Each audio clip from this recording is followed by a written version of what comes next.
We're on Sukkah Perek Gimel Mishnah Chet. We're in the 8th Mishnah of the 3rd chapter of Masechet Sukkah. Okay, we're going to have a machloket, an interesting machloket between Rabbi Yehuda and Rabbi Meir about the notion of lulav tzarich eged or lo. Eged is a tie that binds a lulav together.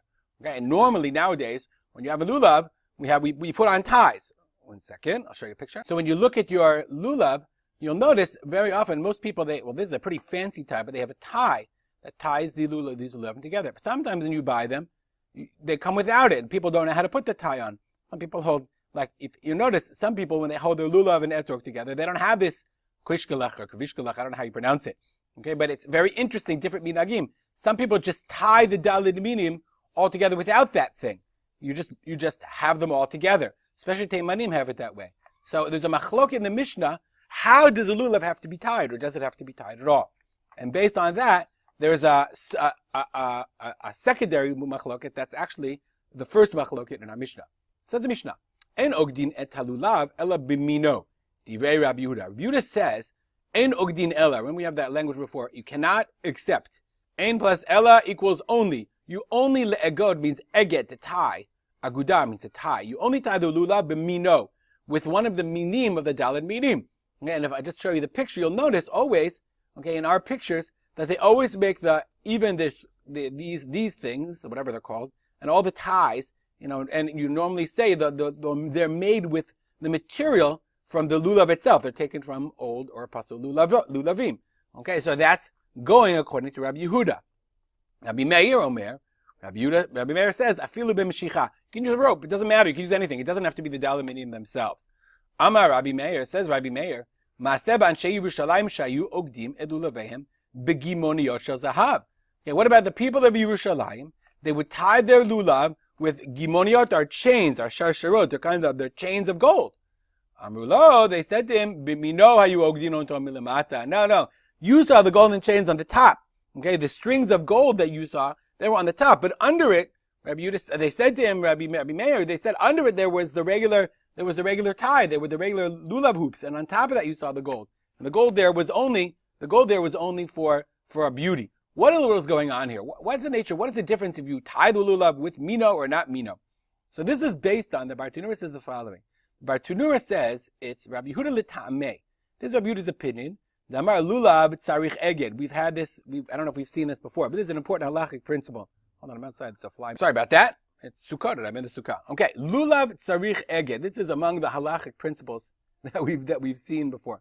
Lulav tzarich eged. So that Rabbi Yehuda says the lulav requires an eged, and therefore, I agile shelo b'mino haviluhu chamisha minim. If you tied it with some others, with whatever. If I tied it with plastic, if I tied it with let's say I tied it with a mouse cord, I tied it with whatever, then I wouldn't have arba minim, I'd have 5 minim, right? Because I'd have the etrog, I'd have lulav, hadas, arava, and then mouse cord.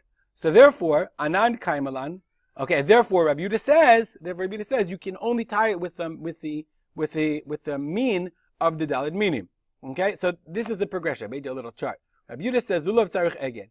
Where does this come from? He says, look, it's a gzeira shava.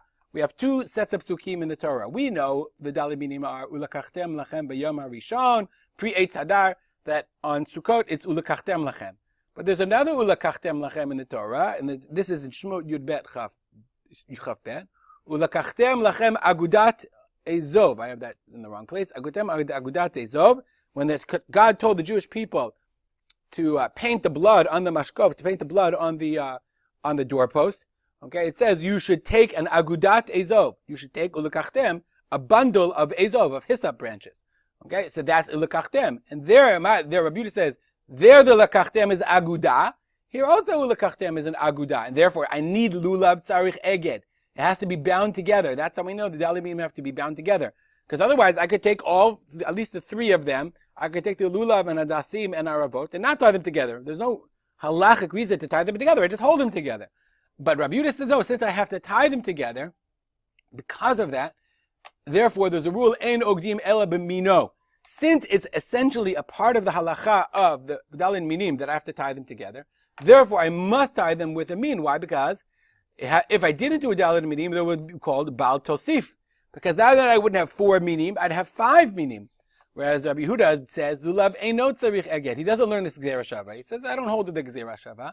Therefore, the lulav doesn't have to have an eged. And since it doesn't have to have an eged, therefore the eged is not part of the dalid minim. Right? Hayoshu lulav eino tzarich eged.